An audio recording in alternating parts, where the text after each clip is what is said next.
Maha Blanca for today's video. Alam niyo na to kung paano lutuin. Basta may gata at gatas ka, okay na yan pag samasamahin nyo. Siyempre, kailangan nyo ng cornstarch. Iba-iba ang paraan ng pagluto. Kung saan kayo komportable, doon na kayo.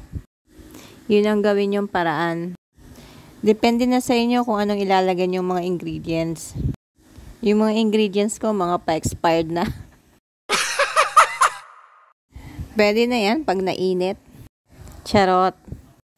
Naisip kong magluto nito kasi yung cornstarch ko, binubukbok na. Pero okay lang yan. Pwede pa rin yan. Tingnan yung cornstarch, maputi pa rin naman. At ayan na nga, kapag ganyang sobrang lagkit na, ahunin nyo na, wag nyo nang patagalin. Tapos, ilagay muna ninyo sa ref. Kung natatakam na kayo, ay kainin nyo na. Tapos, lagyan nyo ng pabubud na cheese sa ibabaw.